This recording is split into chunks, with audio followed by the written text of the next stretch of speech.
Pertemuan bakal calon presiden Partai Gerindra Prabowo Subianto dengan Partai Solidaritas Indonesia jadi ramai perbincangan publik. Nah, Prabowo mengatakan ada kecocokan nih dengan PSI.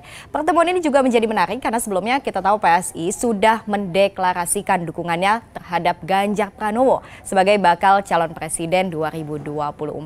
Lalu apa makna pertemuan ini? Saya Skolastika Silvia, inilah Liputan 6 Talks.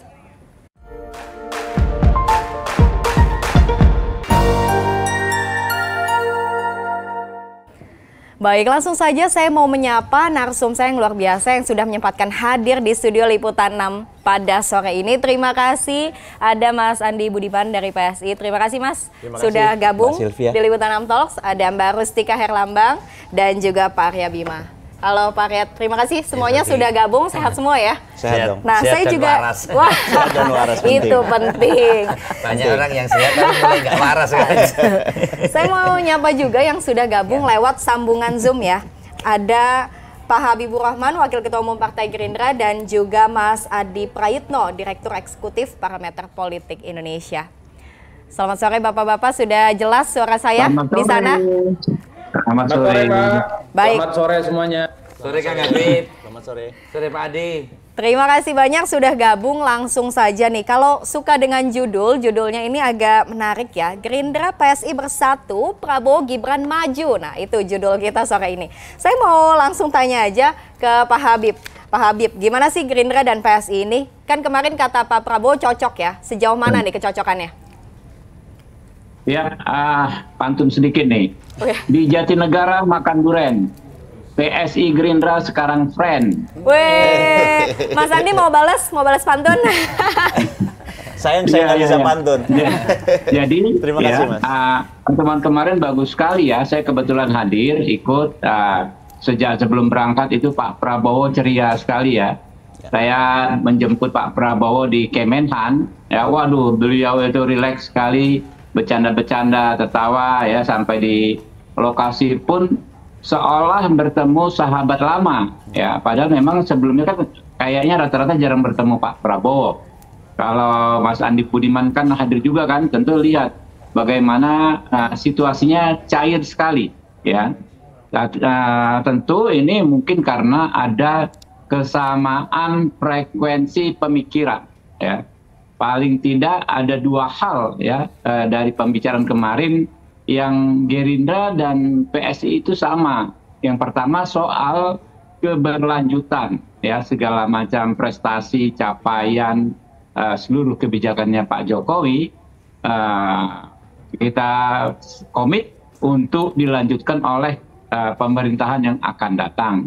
Yang kedua adalah soal bagaimana kita menciptakan pemilu yang damai, yang guyup, yang rukun, bebas dari keterbelahan yang antagonis ya, karena kita memang sudah capek ya dengan konflik-konflik terkait politik. Nah, dua hal tersebut, dan kemarin disepakati bahwa ini bukan pertemuan yang terakhir ya antara Partai Gerindra dan PSI. Pak Prabowo mengundang bro and sis dari PSI untuk ke Hambalang ya, kita nanti kata Pak Prabowo kita nari poco-poco ya di Hambalang, dan Pak Prabowo mensyaratkan teman-teman untuk nyanyi kalau ke Hambalang, karena beliau kalau di acara-acara begitu senang nyanyi walaupun suaranya ya pas-pasan ya. Jadi sebetulnya ya ini situasi yang bagus ya menurut saya ya. Terlepas bagaimana nanti janur kuningnya seperti apa ya, yang jelas feeling saya pemilu ini semakin jauh dari gesekan ya, dari politik adu fitnah, adu cacian dan lain sebagainya. Nah, terkait tadi disebut-sebut nama Mas Gibran ya, tentu kami Partai Gerindra komit pada kesepakatan kami dengan PKB dalam Koalisi Kebangkitan Indonesia Raya bahwa Capres dan Cawapres dari KKIR akan ditentukan oleh Pak Prabowo dan Gus Muhaimin Iskandar. Pak Habib, berarti kan sepositif itu ya kemarin hasil pertemuannya sudah ngajak koalisi nih? Iya, kalau gestur-gesturnya kita kayaknya saling ini ya, cair ya. saling mengajak. Kalau Pak Prabowo jelas-jelas kan, ya siapa tahu ya kita bisa bertemu dalam satu koalisi, kurang lebih seperti itu. Oke, kalau DPSI-nya gimana, Mas Andi? Betul yang disebut oleh Mas Habibur Rahman ya. Pertama pertemuan berlangsung sangat santai, rileks. Padahal kita tahu dalam persepsi banyak orang ini adalah pertemuan yang berat ya. Berat dalam berbagai aspek karena bagaimanapun PSI pernah dalam posisi berhadapan-hadapan dengan Pak Prabowo pada pemilu sebelumnya ya. Jadi ini perlu ada keberanian dari kedua belah pihak, dari Pak Prabowo sendiri. Perlu keberanian dan hati yang lapang karena kami pernah mengkritik beliau dengan sangat keras, dan dari kami juga ini adalah satu keputusan yang besar untuk menerima Pak Prabowo dengan tangan terbuka. Tapi bagaimanapun Pak Prabowo adalah tokoh politik nasional, bagian dari anggota koalisi pemerintahan Pak Jokowi, Menteri Pertahanan kita, dan ini pertemuan seperti disebutkan oleh Mas Habibur Rahman berlangsung dengan hangat. Bahkan Pak Prabowo meralat, bukan hangat katanya, tapi mesra katanya, dan banyak kecocokan. Ada beberapa poin yang saya catat dari pertemuan tadi, pertemuan kemarin, seperti untuk menambahkan apa yang disebutkan oleh Mas Habibur Rahman. Yang pertama, paling tidak saya mencatat 5 kali Pak Prabowo bicara tentang pentingnya persatuan. Jadi ini adalah bentuk rekonsiliasi pertama mungkin antara Pak Prabowo dengan PSI mungkin yang. Tapi yang pasti bukan yang terakhir ya. Bukan yang pertama, pertemuannya bukan yang terakhir, tapi ini adalah bentuk saling keterbukaan, saling menerima antara pihak Pak Prabowo dengan PSI. Pak Prabowo menekankan pentingnya persatuan dan kami sepakat bahwa polarisasi ini harus dikurangi, atau kalau tidak bisa dihilangkan maka kita harus mengurangi tensi ketegangan di 2024, dan seperti disebutkan oleh Mas Habibur Rahman tadi, perlunya keberlanjutan. Itu yang menjadi concern PSI, dan juga kelihatannya menjadi apa yang menjadi fokus atau keinginan Pak Prabowo sendiri, komitmen untuk melanjutkan apa yang sudah baik yang sudah dikerjakan oleh Pak Jokowi selama 2 periode pemerintahannya. Jadi sekali lagi ini adalah pertemuan awal, kita saling menjajaki, pintu masih terbuka lebar. Pemilu 2024 bisa dibilang sudah sedikit dekat lagi, tapi dibilang dekat juga masih jauh, tapi dibilang jauh juga sudah dekat. Tapi ini sekali lagi adalah penjajakan. Kami buka pintu kantor kami, kantor DPP PSI, kepada semua pihak untuk masuk. Jadi sekali lagi PSI adalah partai yang terbuka. Tentu kami akan dengan sangat senang hati kalau semua pihak juga ingin bertemu dengan kami. Mas di kantor Andi, kami yang mungil dan sederhana. Tagline-nya Startup, PSI, katanya partai startup Indonesia, PSI. Nah, tapi kan PSI ini kan tagline-nya tegak lurus bersama Jokowi. Betul. Gitu kan. Kemarin juga disampaikan lagi PSI siap bergerak sesuai dengan arahan Presiden Joko Widodo. Ya. Apa artinya? Apakah ini sinyal Presiden Jokowi dukung Prabowo? Kalau menurut Mbak Sylvia gimana? Nah. Tondo-tondonya gimana? Saya ingin balik tanya, kalau gitu sebagai ya, wartawan, kalau menurut Mbak Sylvia gimana? Oke, langsung saya tanya pengamat politik kalau gitu ya. Ada Pak Adi Praitno. Pak Adi, saya ditanya balik nih Pak Adi. Ya siap, gimana Mbak? Iya, PSI ini kan sejauh ini ya selalu mendukung Pak Presiden Jokowi ya, bergeraknya sesuai dengan arahan Presiden Jokowi. Kemarin pun dalam pertemuan dengan Prabowo Subianto kembali diungkapkan lagi. Nah Mas Adi, apakah pertemuan PSI dan Gerindra ini artinya adalah Presiden Jokowi memberikan sinyal dukungan kepada Prabowo Subianto? Ya tentu persisnya hanya PSI dan Tuhan yang tahu apakah nantinya akan memberikan dukungan politik kepada Prabowo Subianto atau tidak. Tapi kalau kita menggunakan logika yang sering disampaikan oleh PSI, bahwa segala apapun yang diorkestrasi, segala apapun yang dilakukan sebagai manuver politik dari PSI, itu sesuai dengan arahan dari Presiden, maka pertemuan kemarin itu antara PSI dan Gerindra tentu saja seizin atau minimal minta pendapat dari Presiden. Itu kan logika yang tidak bisa dibantah. Dan itu sudah menjadi rahasia umum, merah kata Jokowi, merah kata PSI. Kan itu yang kemudian sebenarnya menjadi ramai pembicaraan belakangan ini. Jadi pertemuan antara Gerindra dan PSI ini bukan hanya sebatas pertemuan biasa antara ketum-ketum partai dan elit-elit partai, tapi ada orkestrasi di mana di situ ada variabel Jokowi yang seringkali menjadi instrumen yang selalu dikait-kaitkan. Itu yang pertama ya.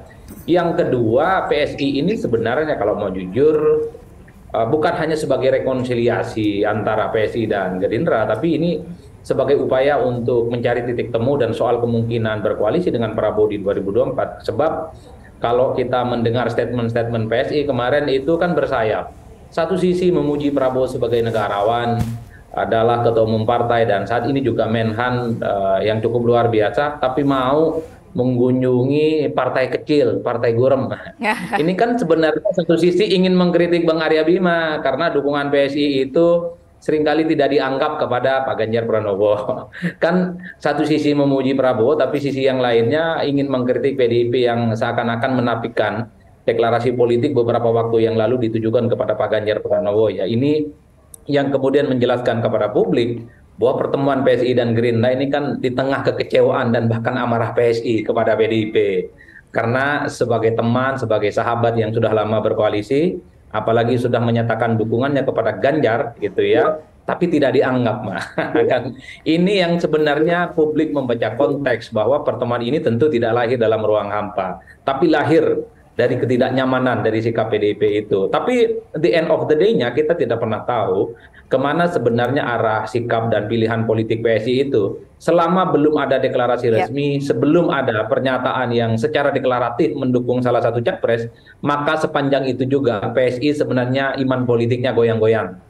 Karena kalau kita mau jujur membaca angka-angka statistik, elit-elit PSI, konstituen dan kader-kadernya itu memang sejak awal lebih condong kepada Ganjar Pranowo ketimbang Pak Prabowo ya. Tapi apa boleh buat, kalau dukungan PSI ini hanya bertepuk sebelah tangan, dianggap tidak penting, hanya dianggap seperti anak kemarin sore, bukan tidak mungkin PSI itu akan melabuhkan pilihan politiknya ke lain hati, termasuk Pak Prabowo Subianto. Oke, nah ini yang Mas Adi. Sebenarnya. Nah ini mau ada Bang Aryanya, kita tanya aja langsung ya, mungkin mau mengklarifikasi nih PDIP, benar nggak sih nyuekin PSI, Bang Arya? Kita kan 5 tahun bekerja sama ya, mengusung Pak Jokowi, sekaligus juga mengamankan pemerintahan. Jadi menempatkan pada posisi PSI itu sejajar dengan partai-partai juga, Golkar, juga PKB, juga Nasdem, juga PDI Perjuangan. Tidak pernah namanya PDI Perjuangan itu menempatkan partai politik itu dalam posisi ada besar dan kecil, karena besar dan kecilnya partai itu lebih pada integritas, konsistensi, ideologi dan prinsip-prinsip yang dia pegang untuk lebih mewujudkan hal yang baik untuk bangsa Indonesia ini ke depan, bukan soal gede besar kecilnya. Jadi kita tidak melihat itu. Selama ini nggak ada hal yang menyangkut hubungan PSI dan PDI itu dianggap besar dan kecil ya. Kalau toh sekarang memutuskan ke Pak Prabowo, itu wilayah daulat PSI, nggak usah menyangkut-nyangkutkan PDI, tapi itu adalah wilayah kedaulatan PSI. Kalau ke Prabowo ya monggo, ke Ganjar ya monggo, dan selama ini nggak ada kok. Ya kita lihat di koran itu, tapi kalau kecuali menyurati ke PDI itu PDI nolak, itu nggak ada. Itu kan semuanya. Sudah ada komunikasinya belum sih antara dua partai ini? Tidak ada komunikasi. PDI dan PSI? Setahu saya tidak ada komunikasi. Gimana, Mas Andi? Statement-statement di koran ya namanya itu kan cuma lempar-lempar aja ke media. Kalau sikap itu kan lebih organisasi. Kalau pernyataan kan tidak bisa diikuti ya. Bisa hari ini dukung Prabowo, besok dukung Pak Ganjar, kan pernyataan. Kalau seorang ketua partai atau institusi partai itu kan ada protokoler, ada penyesuaian, ada dasar, ada tujuan, ada prasyarat, ada dampak yang kita persyaratkan, kita sepakati bersama. Dan selama ini kalau kita mencontoh pada waktu mengusung Jokowi kan memang ada dasar ideologis, ada tujuan terkait dengan kerjasama itu, terus kemudian kita membuat prasyarat bareng bikin tim kan gitu kan. Kalau yang ini kan jadi ini belum salaman gitu sebenarnya. Memang belum pernah ada. Belum pernah. Kenapa tuh Mas Andi? Kan mendukungnya sudah lama, bahkan di koran ada, di sudah, statement ada ya kan. Sudah jauh. Tapi yang namanya kirim surat kok ke PDI, nah terus kemudian di publik di seolah-olah PSI ditolak segala macam ya. Kalau saling mendukung, saling menolak kan. Ketua PSI, partai PSI statement ke PDI, mengkritisi PDI atau mengkritisi Bu Mega kan waktu itu kan ya itu namanya koran, namanya media. Kalau kemudian PDI statement pada PSI itu namanya juga statement. Tapi kan beda. Apa ucapan dengan sikap partai itu kan beda. Nah, sampai hari ini memang tidak ada sikap partai mengirimkan surat atau mengkomunikasikan, nggak ada. Jadi nggak yang kayak partai-partai lainnya. Jangan gini, jangan dikesankan bahwa, waduh, PDI sombong, PDI tidak mau merespon PSI gitu kan. Justru dulu yang kita itu dianggap mengecilkan berbagai aspirasi masyarakat oleh statement dari PSI, itu pun kita anggap dinamika. Sewaktu kita belum memutuskan Ganjar misalnya. Ya. Gitu. Jadi saya tegaskan di sini bahwa PDI Perjuangan sangat terbuka dengan partai manapun untuk hal yang mengusung terkait dengan capres dan capres. Mas Andi, silahkan PSI nunggu apa sih? Sebenarnya situasinya gini paling gampang. Taruhlah Sylvia suka seseorang mau pacaran begitu. Ini bukan menikah ya, pacaran ya. PDKT. Kemudian secara terbuka menyampaikan kesukaan kepada orang tadi gitu. Tapi orang yang dimaksud mungkin tidak menyambut dengan gesture yang sama, menyambut uluran cinta itu dengan satu sinyal yang cukup jelas. Kemudian keluarga besarnya tidak menerima, ibu mertuanya nggak setuju, keluarga kakak adiknya juga menyampaikan kurang cocok lah begitu ya. Apa yang harus dilakukan?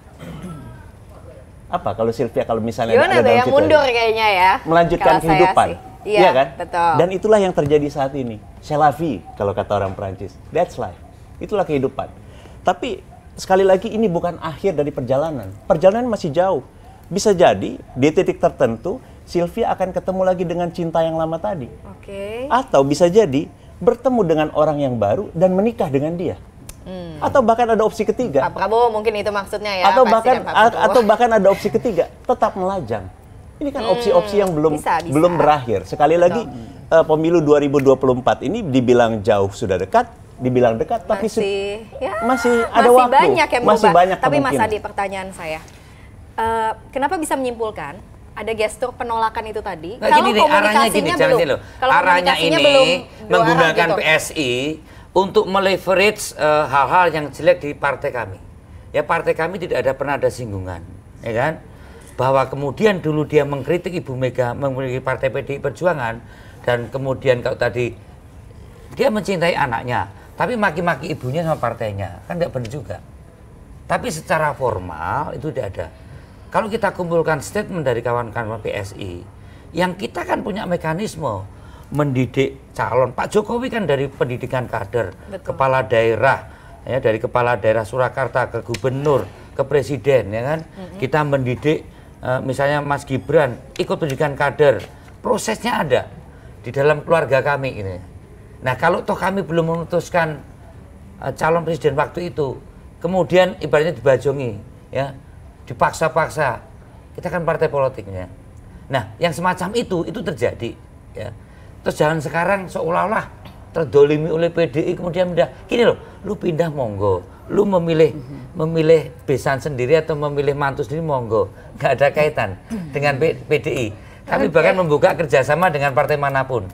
Saat ini kan akan di framing bahwa seolah-olah PSI tidak diperhatikan PDI, tidak diberikan Ganjar, terus kemudian merasa terdolimi pindah ke Prabowo. Monggo, jangan. Monggo kita hormati, kita hargai, kita paham sikap itu diambil atas jati diri partai, jati diri pemimpin partai itu memilih Pak Prabowo. Jangan dikaitkan dengan kami-kami yang memang kita punya cara dan aturan, dan kami menghormati dan menghargai sekali dengan PSI gitu loh. Bahkan kita menempatkan PSI dengan PDI Perjuangan mengusung Pak Jokowi dalam kesejajaran kita sebagai partai politik, tidak pernah mengecilkan. Contohnya itu. Kapan kita pernah mengecilkan partai PSI? Tapi kalau kemudian kita ditendang-tendang, partai besar yang sombong, congkak, menutup diri, ya itu yang ngomong kita partai besar. Berarti mengecilkan juga partai PSI gitu maksud saya. Mungkin padahal itu nggak ada. Saya ingin menanggapi sedikit ya, mohon izin ya Mas Aryo. Tentu saja kami sangat menghormati senior kami, PDI Perjuangan. Kami banyak belajar, bahkan jangan lupa PSI adalah orang yang paling mendukung atau partai yang paling mendukung kader terbaik PDI Perjuangan, Pak Jokowi dalam pemilu 2019. Jadi sekali lagi dalam soal yang prinsip kami tidak ada persoalan. Tapi kalaupun ada kritik antar partai itu adalah hal yang biasa. Di antara sesama partai juga sering terjadi kritik. Mungkin Partai Golkar sesekali mengkritik PKB dan lain sebagainya. Dan itulah yang kami lakukan dalam beberapa hal. Kami mengkritik PDI Perjuangan. Gini, Mas Adi, dan kalau itu masalah pangan. Saya selesaikan dulu ya Mas Adio ya. Kalau dalam hal-hal yang sifatnya pribadi tadi, mungkin harus dibedakan antara pernyataan resmi partai politik dengan orang-orang yang mungkin kebetulan menjadi bukan pengurus, tapi misalnya menjadi calon anggota legislatif dan lain sebagainya. Itu kan dua hal yang terpisah. Coba dicek seluruh pernyataan resmi partai politik, apakah kami pernah menyakiti secara pribadi atau menyatakan hal yang tidak prinsip. Kami harus selama ini selalu berada di koridor bicara tentang hal yang prinsip terkait dengan korupsi, terkait dengan anti intoleransi. Itu prinsip kita.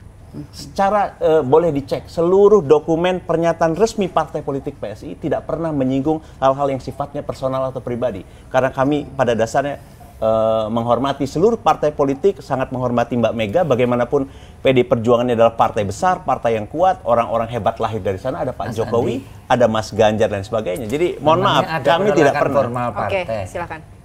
Tadi Mas Andi bilang kalau itu keluarganya, itu orangnya. Gesture, saya bilang gesture, Mas. Loh, berarti kan bukan tidak ada pernyataan. sikap partai. Aku menjawab seperti yang Mas Andi katakan. Memangnya ada partai saya atau calon itu kemudian secara resmi menolak? Ada gesture, Mas. Ini dalam pacaran kan biasa begitu. Enggak, tapi ini kan belum formal, bukan dibayangkan satu hubungan yang sudah menjelang sesuatu yang lebih serius, pernikahan. Kalau kita hargai, hormati. Kalau sudah mau menikah, kalau mau menikah, masing-masing. pasti ada pendekatan yang lebih formal. Kalau dalam pacaran kan kita saling membaca gesture. Kalau misalnya kelihatan sudah tidak cocok, ya sudah. Dan ini kan biasa, Mas Bimo. Ini juga hal yang biasa. Menurut saya nggak usah dilebih-lebihkan juga. Bahwa ada satu pihak nggak cocok dan lain sebagainya, itu kan hal yang biasa. Kita hormati. Kan persoalannya kalau mengambil keputusan, ambil aja keputusan. Mas Andi tadi, Andi ya? Mas Adi tadi kan itulah yang mau di framing. Sudahlah, PSI ambil keputusan, nggak usah memframing pendoliman atau penolakan dari PDI, nggak ada. Nggak ada PSI pacaran, tidak pernah menyatakan itu loh, Mas. Sampai baru aja ngomong tadi. Bukan, ini gesture. Saya bilang gesture. Ya kan? Gesture itu beda dengan satu sikap. Ya itu diglorifikasi PSI, walaupun itu individu ya. Walaupun itu dari individu, kan diglorifikasinya framingnya begitu, Mas Andi. Kalau ada kan pihak begitu. lain yang memframing begitu, artinya Nggak mereka bisa. mungkin melihat tanda-tanda. Saya tidak tahu juga. Nah, udah, kita hormati, kita hargai PSI. Mengambil sikap pendukung Pak Prabowo, kita hormati, kita hargai. Ya. Walaupun teman awalnya mendukung Ganjar, katanya ada rembuk rakyatnya dia mengundur Ganjar. Itu kan rakyatnya dia yang pengen Ganjar gitu loh. Nah, bahwa elitnya sekarang Prabowo ya monggo, kita kan hormati saja kepada PSI itu sebagai satu sikap. Dan kita partai politik kan juga proses tugasnya kan schooling politik, pendidikan politik rakyat. Kita sangat menghargai itu dan tidak ada masalah. PDI sangat paham betul. Sama hanya kita juga punya calon. Saya kira itu aja. Ya, setuju. Nah, berarti artinya sebenarnya PDI nggak masalah, Mas Andi. Kalau PSI-nya PDI nggak masalah kalau PSI-nya pindah haluan gitu. Dan saya ya. kira secepatnya deklarasi saja. Nah, mungkin yang supaya tidak Kapan kira-kira deklarasi Pak ambigu ya, Prabowo? lebih ke framingnya Kita sangat mendukung ya. secepatnya. Jangan buru-buru. Ojo ke susu, Mas Bimo. Ojo ke susu. Karena Ojo ke Pak susu. Jokowi sudah sikapnya jelas mendukung Ganjar. Mungkin PSI segera Ojo punya ke susu. sikap. Kita Nah, sih gimana nggak tuh? buru-buru. Kita sih nggak buru-buru. Santai aja. Kita santai aja. Ya Enggak, biasa. jangan sampai dipengaruhi PDI lagi, keluar lagi. Kan kita nggak gitu pernah menyatakan itu, Mas Bimo. Coba. Mungkin Mas Bimo keliru membedakan antara pernyataan pengamat. Yang ngomong barusan itu Mas Adi Praitno, bukan saya. Jadi silakan. Mohon maaf sekali lagi. Saya tidak pernah Tanya Pak mengatakan Sadi itu. Oke, Silakan, boleh silakan. kita Mas tanya Adi Mas sampai Adi. pada Mas Adi masih Salah itu. pada framing Masih atau nizam ya, Mas Adi, ya? perspektif seperti itu dari mana, Mas Adi? Mungkin ditanya aja sama Mas Adi, jangan tanya ke PSI. Saya ada datanya loh. Nah, Ada datanya. datanya. Ada datanya itu. Mas Adi. Gimana Mbak? Ya, tadi sudah mengikuti kan ya? Mas Adi bikin masalah ini. Ya. Betul. Gimana Bikin ini framing melihat jadi-jadian ini. PSI dan PDIP ini? Ya gimana ya ceritanya, agak bingung. Tapi pesannya satu sebenarnya ke publik. Kenapa pertemuan Gerindra dan PSI itu ramai karena memang selama ini PSI itu dukungan politiknya dianggap ya tidak sah gitu ya, dan tidak melalui koordinasi dengan PDIP. Kan ini yang kemudian ramai, di antara yang lain dukungan politiknya diakui tapi PSI tidak. Tapi kan secara prinsip bagi PDIP kalau mau dukung Ganjar pertama tentu harus koordinasi dengan PDIP.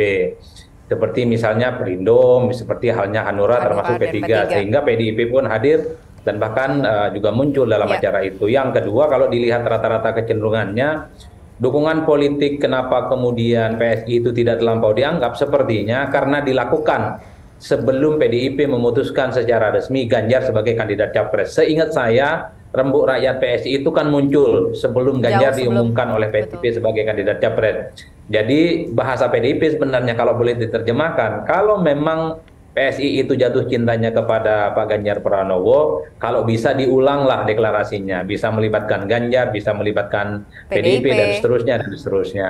Kan miskomunikasi dalam konteks ini yang sebenarnya tidak selesai, tapi kemudian muncul perang opini antara PSI dan teman-teman yang ada di PDIP. Maka lahirlah pertemuan antara PSI dan Gerindra. Bagi kita yang melihat dari jauh, seakan-akan PSI menerima Pak Prabowo, menerima Gerindra itu dalam suasana hati yang bergemuruh.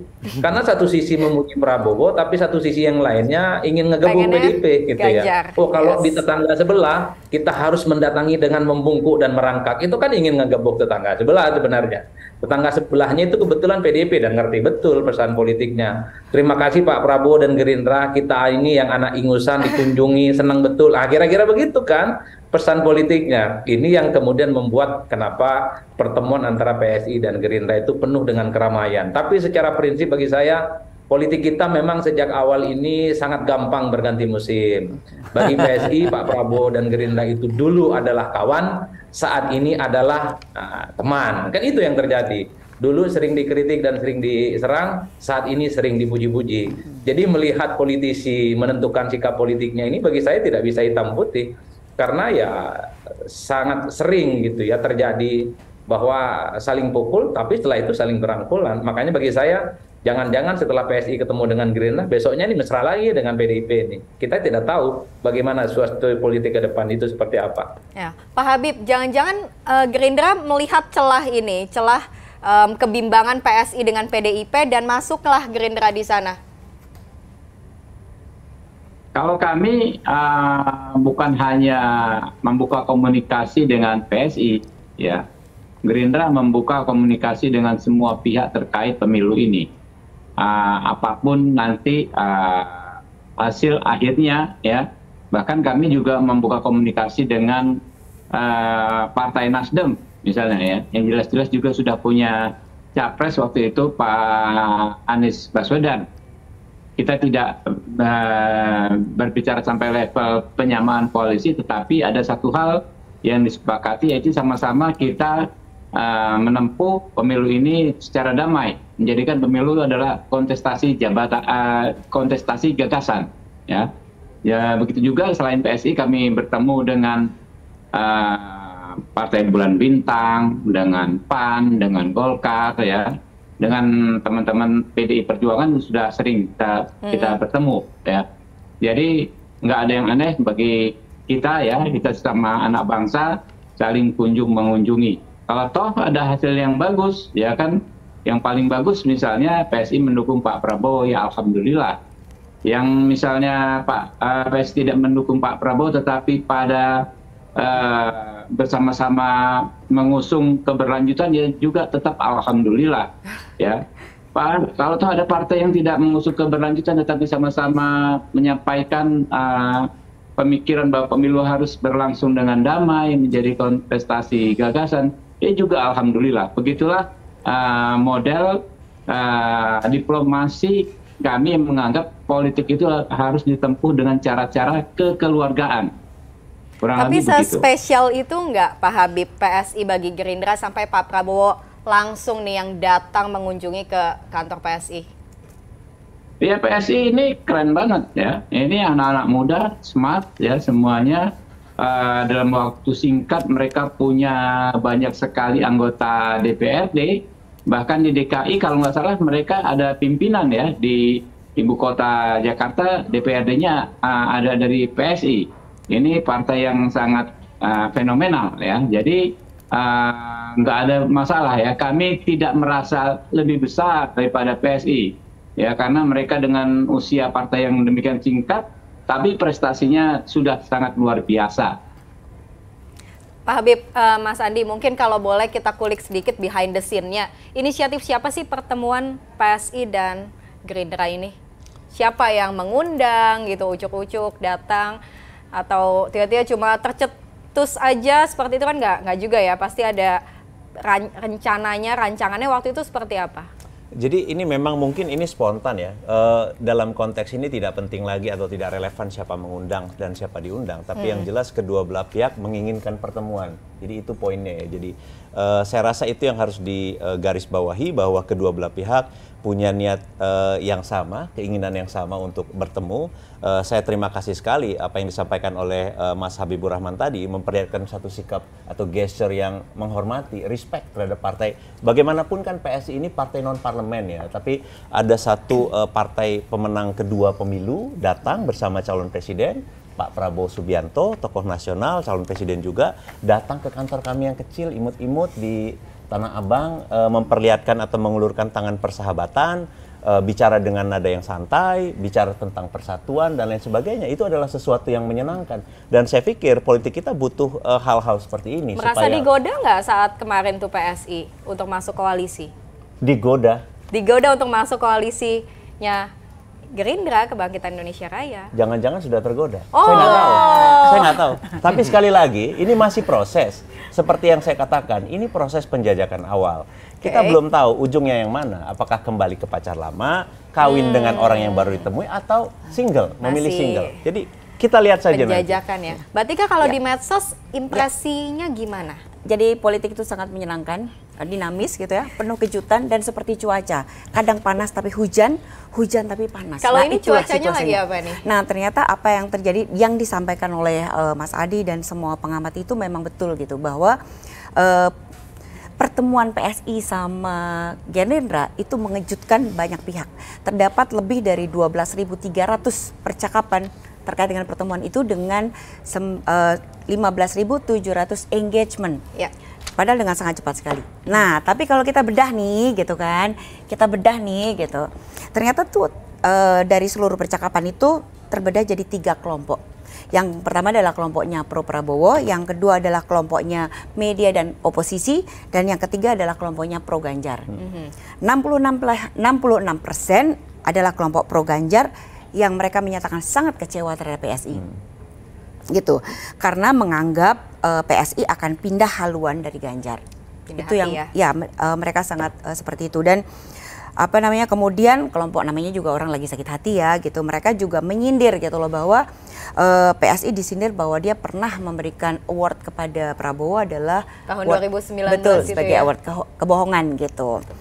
Nah, sementara kalau dari kelompoknya pro Prabowo ada 11% pendukung Prabowo sangat aktif gitu untuk menunjukkan kedekatan dan kecocokan antara PSI dengan Gerindra. Karena kan udah bilang satu suara, satu frekuensi gitu. Dan pendukung Ganjar juga disindir gitu kan, karena terlalu pusing terhadap pertemuan tersebut gitu. Ini kan namanya juga di media sosial ya gitu. Nah kemudian pendukung Prabowo juga klaim PSI akan gabung ke koalisinya Gerindra. Nah ini kan kelompoknya Prabowo. Nah kelompok yang ketiga ini mungkin bisa menjadi catatan untuk bapak-bapak ya gitu. Mungkin harus berhati-hati supaya jangan sampai jika ada perseteruan itu akan dimanfaatkan oleh pihak yang lain gitu. Ya. Di sini ada kelompok media dan oposisi 16%, mereka menganggap bahwa PSI disebut sakit hati karena tidak dianggap oleh PDI Perjuangan. Ini yang digoreng saat ini ya? Ini yang sedang digoreng saat ini gitu. Nah, oposisi selain ya itu, ini artinya sumbernya ya? Ya, dari media dan bukan kelompok dari oposisi. PSI. Kalau kita bicara dari jejaring percakapan gitu, dan kemudian pertemuan Gerindra sama PSI memunculkan anggapan bahwa Prabowo sedang berusaha menjadikan Gibran cawapres dan memancing sindiran kepada Jokowi. Saya komen dulu soal silakan, yang mana, Pak? PDI mengecilkan partai-partai atau sebutan partai kecil. Ini kita bekerja sama dengan seluruh partai politik. Ini kan satu sikap yang didasari atas gotong royong itu penting untuk menyelesaikan persoalan bangsa ini ke depan. Ampun saat ini itu tidak mungkin diselesaikan oleh PDI Perjuangan sendiri. Kita percaya maka kerjasama antar partai politik, termasuk dengan hal-hal partai-partai yang tidak mendukung Ganjar pun itu penting untuk mewujudkan kesejukan, keharmonisan di dalam kita kontestasi nanti. Kita datang kok ke Hanura, kita datang kok ke Perindo, ke P3, kan? Itu tidak benar. Kita tidak menghargai partai-partai yang disebut kecil tadi, walaupun kita tidak mengatakan itu partai kecil. Tapi sekali lagi bahwa sikap PSI kita hormati, kita hargai, kita memahami. Kalau toh akan ada dukungan ke Pak Prabowo, silahkan. Ya. Seperti hanya kita menghargai Nasdem, kemudian Demokrat dan PKS mendukung Pak Anies, ya. Dan juga kami mempunyai sikap untuk mendukung Ganjar Pranowo, untuk mendukung calon presiden dan calon wakil presiden. Untuk sekompleksitas bangsa ini tentu perlu adanya satu proses pendalaman bahwa pasangan ke depan ini adalah pasangan yang betul-betul kalau keluarga itu menjadi keluarga yang harmonis, sakinah, marwadah, warahmah gitu ya. Kita jangan kepentingan besannya tapi atau kepentingan mak comblangnya, tapi kepentingan mempelainya ke depannya seperti apa. Dan monggo kalau itu Pak Ganjar menjadi punya pasangan yang baik, itu kita harapkan ke depan untuk bangsa ini. Kalau Pak Prabowo punya pasangan yang baik untuk bangsa ini ke depan yang didukung PSI, ya monggo. Nah, kan itu ini namanya lebih cocok. Ya. Pas banget. Kalau misalnya tadi kan PDIP monggo-monggo aja nih PSI mendukung Prabowo. Tapi gimana sikap PDIP kalau PSI mendukung Prabowo Gibran? Saya nggak ngomong Mas Gibran kemarin ikut. Mas Gibran kan orang yang dipersiapkan ya. Mas Gibran kan tahu bahwa menjadi kepala daerah, gubernur, bupati ini kan tidak ujuk-ujuk gitu kan. Tapi kan memang ada hal yang kualitatif dengan pembangunan karakternya, dengan kematangan, kedewasaan sebagai pemimpinnya, pengembangan wawasannya, bagaimana standar minimize threshold ideologis yang dia miliki, ya leadership yang manajerial, apalagi di era global semacam ini kan, partai kan selalu memberikan bimbingan ya. Dan kader-kader kami kan memang banyak dilirik oleh partai-partai lain, tapi sistem meritokrasi kita itu jelas bagaimana seorang pemimpin yang dipersiapkan menjadi kepala daerah itu antara skup tugas dan tanggung jawabnya dan peningkatan kualitas untuk memimpin itu memang tidak hanya sekedar jadi, tapi memang dipersiapkan. Dan kita muncul, kepala-kepala daerah kita ini memang membanggakan bagaimana orientasi pada kebijakan publik, pada keberpihakan misalnya pasar tradisional, bagaimana mengempowering UMKM. Itu ada 8 eka prasetya yang harus dilaksanakan oleh seorang kepala daerah dengan kepemimpinan yang ideologi teknokratik, ideologi yang mendrive birokrasi. Ini kan smart ideologi Pancasila yang lebih mewujud dalam kebijakan. Ini kan didrive, dipersiapkan ini. Bahwa munculnya menjadi terkenal, munculnya menjadi mendapat legitimasi publik itu sebagai akibat. Kan? Bukan hanya bermain di medsos, tapi memang kebijakannya bagaimana mendrive seorang Gibran yang memenuhi standar yang Pancasilais, yang anti intoleransi, yang mendrive kota Solo dengan penuh keberagaman. Ini kan warna-warna ideologi yang tercermin dalam kebijakan, dan itu bisa kita banggakan dari kader-kader muda PDI Perjuangan ini, dipersiapkan oleh Bu Mega ke situ gitu loh. Jadi ini ibarat bibit ya, Mas Gibran nih sudah dibibit dari PDIP. Itu kan gitu loh. Kemudian jangan sudah mekar tiba-tiba dicomot aja ya, dipetik oleh siapapun itu. Enggak ya, enggak merasa ya? Enggak merasa. Enggak khawatir? Enggak khawatir juga. Enggak khawatir. Karena kita mempunyai satu sistem meritokrasi yang sangat bagus. Mbak, ketika kita dulu mendukung Pak Jokowi, kan Pak Jokowi tetap PDI Perjuangan, bukan menjadi PSI. Jadi dukungan itu memang dukungan dari hati. Jadi sekali lagi, kalau ini kita ngomong tentang, tadi sudah mulai bicara tentang Prabowo Gibran. Ya. Jadi saya pikir kalau misalnya kita ingin melihat satu kejutan, satu suasana yang betul-betul fresh di pemilu 2024 adalah kalau muncul ada satu sosok baru seperti Gibran. Percaya nggak? Bener nggak? Semua pengamat tanya, kalau misalnya Mas Ganjar melawan Pak Prabowo, maksudnya bertanding dalam Pilpres, itu mungkin sudah predictable, sudah biasa. Tapi kalau Mas Gibran bisa maju, ini akan menjadi satu faktor yang akan menjadi kejutan, dan saya rasa ini akan mendorong antusiasme di kalangan anak muda. Setuju. Dan Mas yang Andi. kemudian bukan hanya efeknya di Indonesia, tapi ini akan membuat orang-orang di luar juga akan melihat Indonesia dengan satu sikap yang lebih respect, bahwa di Indonesia ada satu anak muda yang kemudian dicalonkan di dalam satu kontestasi politik tingkat tinggi, tertinggi di Indonesia. Jadi sekali lagi, kalau misalnya itu terjadi, dan kami berharap itu akan bisa terjadi, ya. Pak Habib gimana? Harapannya sama nggak nih dengan PSI, Gerindra, Prabowo, Gibran?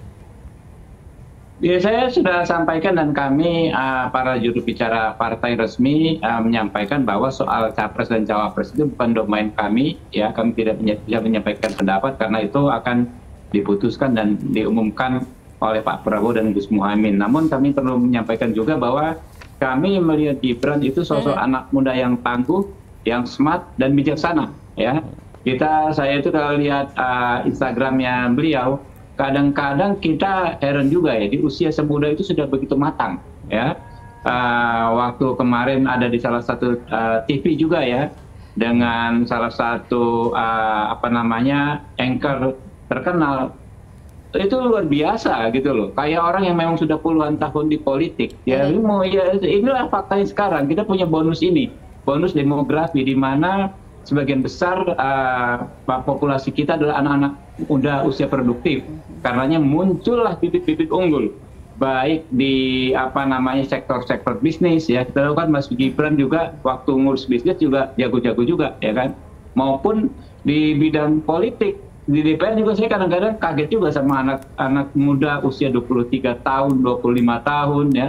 Itu hampir nggak ada bedanya kalau soal kinerja dan kita, ya. Itu bonus kita, dan salah satunya, ya, yang sangat menonjol adalah Mas Gibran ini.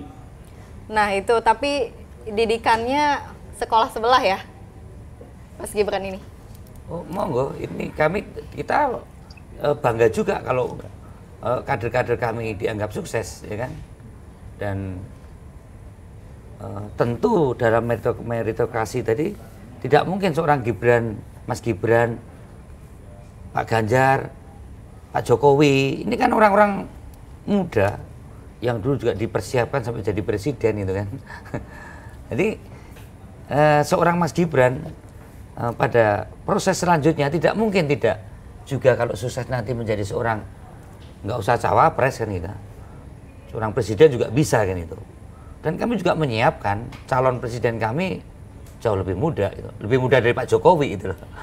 Kita tidak perlu melihat soal umur, tapi karena sistem regenerasi, ya, Ibu Mega, kemudian ke Pak Jokowi dan ke Ganjar, ini orang-orang muda gitu loh. Jadi kami tidak melihat ada dikotomi tua muda di dalam urusan memimpin bangsa ini ke depan, bahwa akan muncul seorang muda seperti Mas Gibran menjadi calon presiden, wakil presiden, sangat mungkin, tapi jangan kemudian hanya sekedar karena fungsi elektoral supaya kelihatan menarik, kan, ya. Persiapan, ya kan, PSI kan anak-anak muda semua, yang ada di kader-kadernya anak muda semua, gitu kan juga nggak apa-apa milih presiden yang lebih sepuh banget, gitu kan, kita nggak persoalkan itu loh, karena itu memang tidak ada hal yang terkait antara seorang pemimpin, apalagi Indonesia sekompleks ini, dengan tua muda, nggak usah dikotomikan itu loh.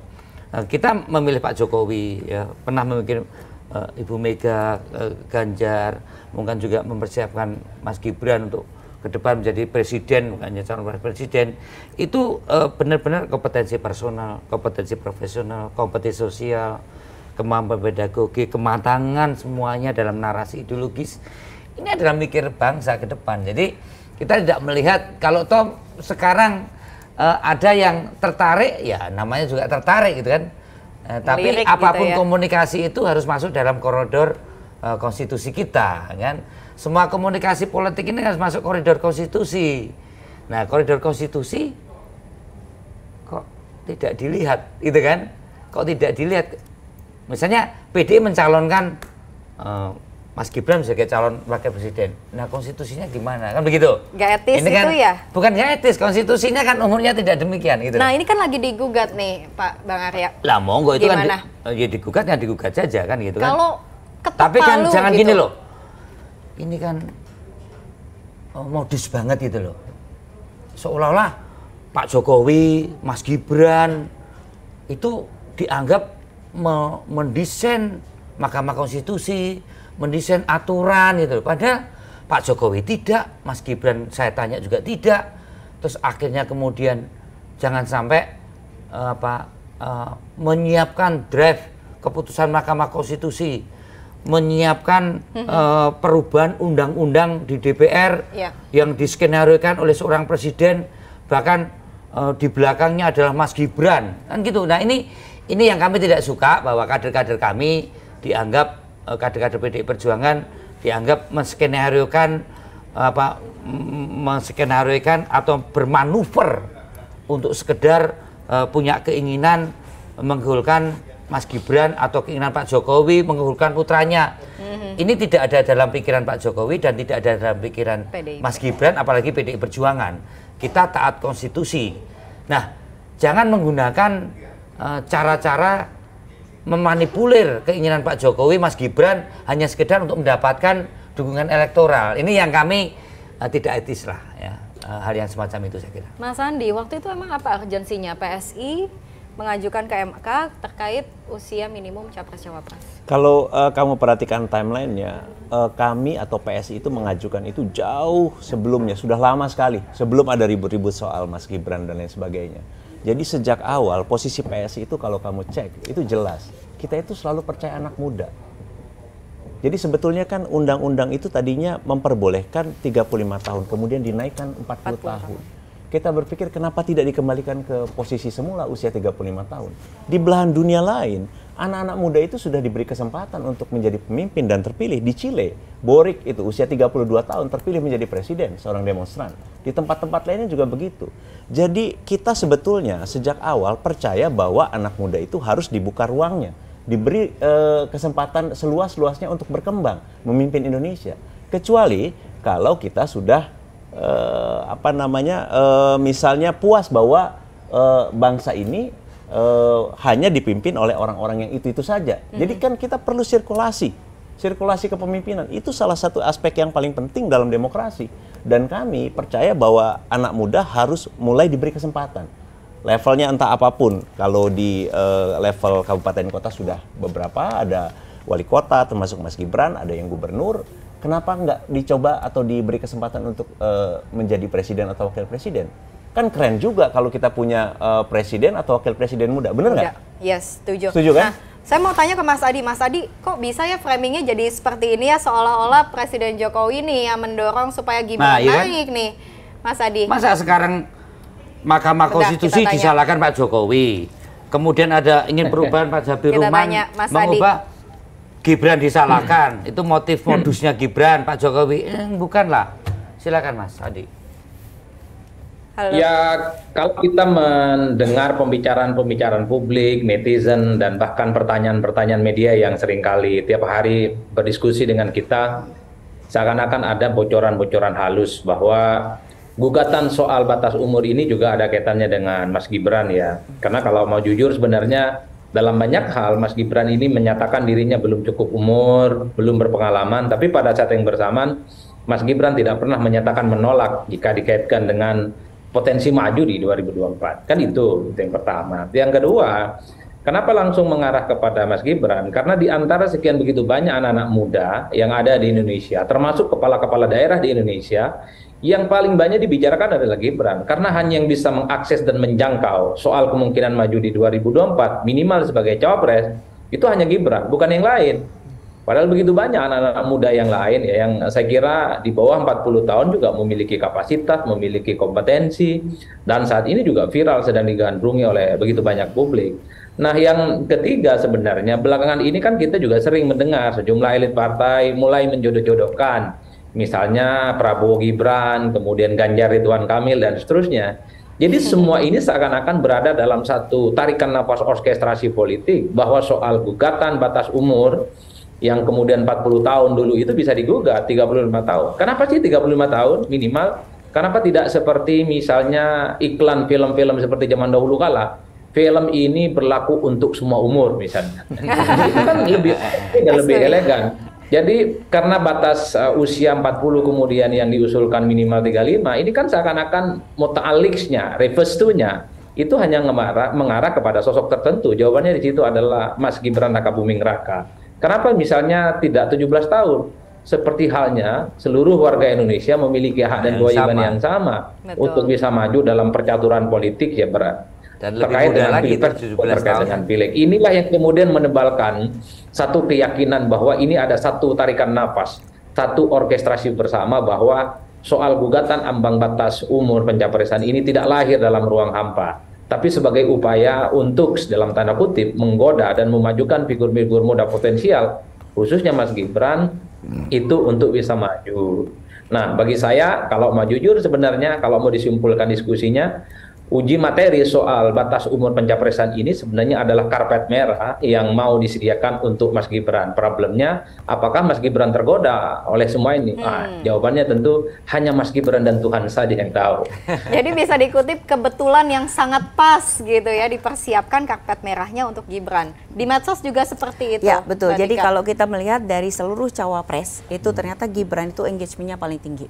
Terutama di cawapresnya Prabowo, jadi kalau Gibran itu ada 645.000 engagementnya. Sementara kalau dengan Caimin itu ada 164.000, kalau dengan Erick Thohir itu ada 217.000. Jadi satu, pertama adalah memang Gibran memiliki salah satu daya tarik gitu ya di media sosial dan di netizen gitu. Dan kemudian Indonesia Indikator juga pernah menobatkan Gibran sebagai salah satu politisi di bawah 40 tahun yang dia paling disukain oleh media. Nomor 1 di tahun 2022 lalu gitu. Dan kemudian kalau kita melihat ya ini adalah situasinya seperti itu. Jadi Gibran itu memang salah satu sosok yang seksi, dia menarik, Beda dia jauh ya, Mbak membawa Tika ya? betul sekali. Kenapa? Karena dia membawa satu hal yang baru gitu. Dia membawa semacam semangat zaman, ruh zaman gitu. Dan dia tahu bahwa di tahun 2024 itu pemilih kita tuh udah berubah. Artinya apa? Politik harus berubah. Politik tuh tidak boleh apa namanya keras, kasar gitu. Karena anak muda tuh nggak senang. Ayo datang-datang jalan-jalan ke lapangan, mereka nggak senang. Pakai seragam nggak senang. Itu anak Gen Z zaman gitu. ya? Beda zaman gitu. Ajaklah mereka, kata si Gibran, untuk masuk ke komunitas, masuk ke hobi gitu. Nah itu sebabnya kalau dalam analisis saya, kenapa Gibran itu deket sama Pak Prabowo. Karena dia pernah disentuh hatinya ketika diajari naik berkuda. Waduh. Dia diundang ke Susah nih kalau Hamalang. bicara urusan hati nih. Betul kan? Dia diajak berkuda, dia dikasih apa? Sepatu berkuda. Sepatu, betul. Dan kemudian dia memberikan oleh-oleh kepada Jan Etes sepasang sepatu berkuda. Saya akan ajarin anakmu. Itu kan sesuatu yang sangat Personal, menyentuh ya? sisi personal gitu. Oke. Nah, kemudian paginya itu Gibran langsung posting situasi pertemuan dia dengan Prabowo. Padahal di waktu yang sama dia sedang bertemu dengan Mbak Puan Maharani dengan Ibu Megawati. Tapi yang paling berkesan. Tapi itu diposting oleh Ibu Mbak Puan Maharani di akun medsosnya. Sementara yang satu Gibran memposting atas kesadaran sendiri bahwa dia belajar dari Prabowo terkait dengan patriotisme gitu. Jadi sentuhan emosional itu bisa jadi yang menggerakkan kenapa gitu, itu deket gitu. Menarik sekali. Dan di sisi lain gitu, ini kita bicara soal framing media gitu ya dan media sosial gitu. Gibran adalah orang yang sangat humble gitu. Ketika dia di dalam tanda petik gitu, netizen kan wah dimarahin, dipanggil gitu. Dia bilang, ya kalau saya salah saya minta maaf gitu. Saya harus belajar sama senior. Dia sangat humble sekali gitu. Tapi di sisi lain dia juga mengingatkan gitu ya kepada teman-teman politisi lainnya bahwa politik kita sekarang sudah berubah gitu. Anak muda kita sudah berubah. Semangat zaman terkait sama politik kita udah berubah. Dan artinya hanya kepada Rocky Gerung pun ya. Gibran belajar. Jadi ini karakter khas anak-anak muda. Ya. Partai paham betul sekarang bagaimana tidak hanya dalam pembinaan komunitas, tapi masyarakat, society juga membina karakter anak muda, terutama media. Muncul tipologi karakteristik anak muda, hanya kita memberikan fondasi ideologis, bagaimana persatuan, bagaimana toleransi, bagaimana keadilan sosial, bagaimana pengadministrasian di dalam kebijakan-kebijakan sebagai pejabat publik. Fondasi-fondasi itu menjadi hal yang penting di dalam pembinaan sekolah partai yang diadakan PDI Perjuangan. Tapi imajinasi, kreativitas, bagaimana menjadi pejabat publik dengan membuka berbagai sistem komunikasi, memang sudah tidak birokrasi minded. Dia memulai langkah-langkah terobosan dengan imajinasi anak yang baru. Ini saya kira tidak menjadi persoalan untuk bagaimana partai juga bernavigasi dengan perkembangan teknologi dan perkembangan imajinasi pemimpin muda. Saya kira itu hal yang sangat masuk akal. Ya, dan kalau boleh ditambahkan, Gibran itu dia sangat cair dan dinamis. Dia seolah-olah ingin membawa bahwa politik itu ada sesuatu yang menyenangkan untuk anak muda. Pernah mikir kita tiba-tiba ketemu Ragu Gerung yang maki-maki bapaknya terus dengan kedunguan itu kan. Dia juga ketemu dengan Anies Baswedan dan bahkan dia mencium tangan Anies Baswedan. Jadi dia ingin menunjukkan bahwa politik itu adalah kita boleh berbeda preferensi politik, tapi kita tetap berteman. Itu yang saya lihat gitu. Spontan ya, lebih spontan. Dan kalau kita lihat ada satu gaya yang lebih fresh adalah bagaimana Mas Gibran ini merespon aduan masyarakat Solo terkait persoalan itu dan langsung di handle, ditangani. Jadi saya rasa dari percakapan ini kita sepakat bahwa memang usia calon presiden atau calon wakil presiden harus diturunkan menjadi 35 tahun. Ya.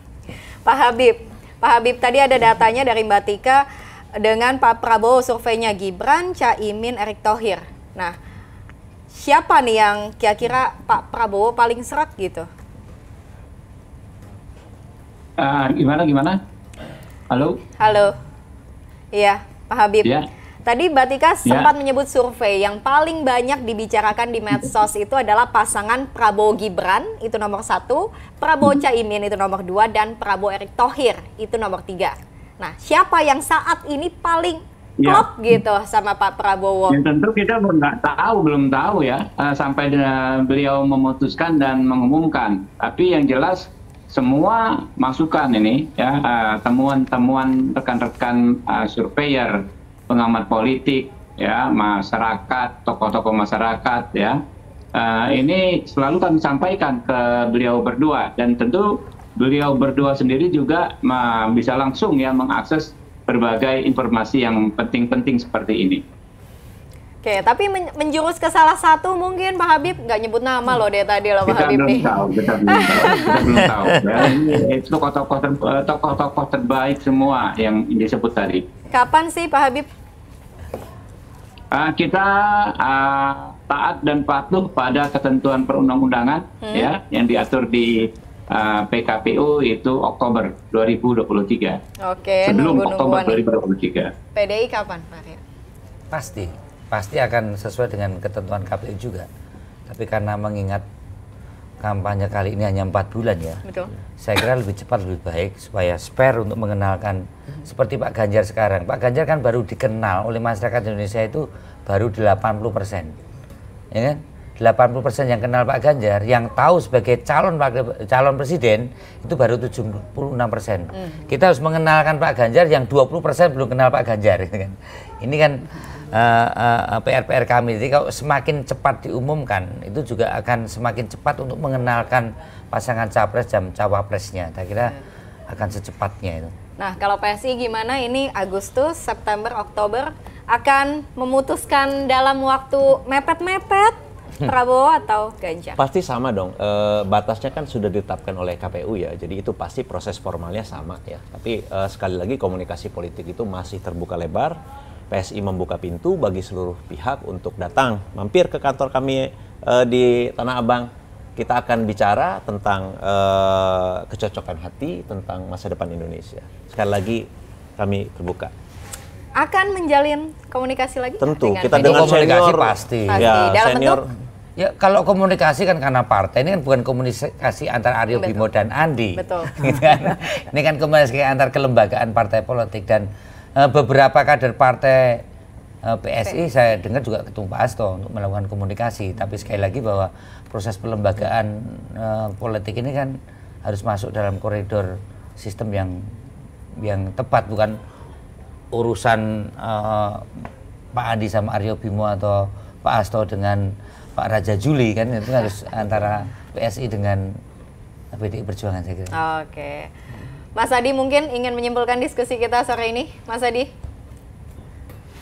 Ya, saya kira sebelum ada definitif soal capres dan cawapres yang kemudian diumumkan oleh KPU sebagai petarung di 2024, maka sepanjang itu juga politik kita masih cukup cair dan cukup dinamis ya. Kenapa begitu? Konfigurasi politik di 2024 ini agak berbeda dengan 2019, agak berbeda dengan 2014. Di mana antar elit itu saling komunikasi sama yang lain.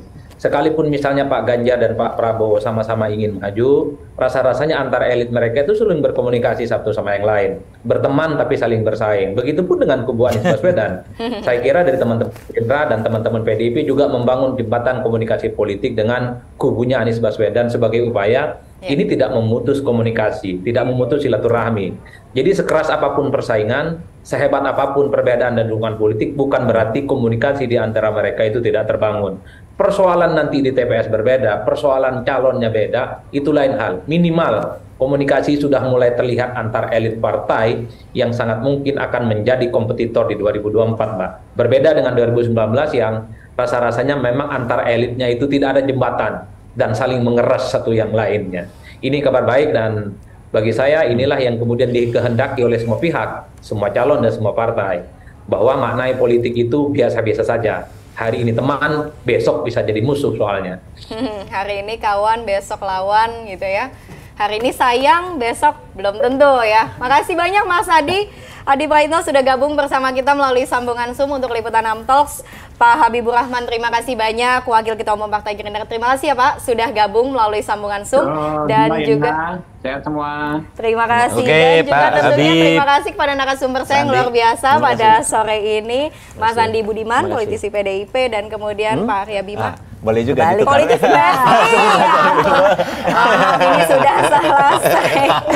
Wakil Ketua Umum DPP PSI, Mas Arya Bima, politisi PDIP, dan juga Mbak Rustika Herlambang, Direktur Komunikasi Indonesia Indikator. Dan itu ya tadi ya pesannya Mas Adi ya, di depan mungkin boleh beda kubu, tapi di belakangnya tetap komunikasi politiknya jalan. Nah ini nih ya salaman yang kita nanti-nanti. Tidak pernah konflik. Nggak pernah masalah. Gak mana ya, seolah-olah ini framingnya ya, menjadikan Iya, seperti itu ya. Abis ini loh, sowan loh PSI ya, PDI Nggak usah ya. soan-soanan. Gak usah, komunikasi ketemuan biasa. aja. Iyalah. Oke, langsung ya, sambil menentukan sikap hati nih PSI nih. Siap. Milih-milih siapa yang terbaik. Terima kasih banyak sudah gabung, dan demikian Liputan 6 Talk. Saya Skolastika Silvia, salam SCTV.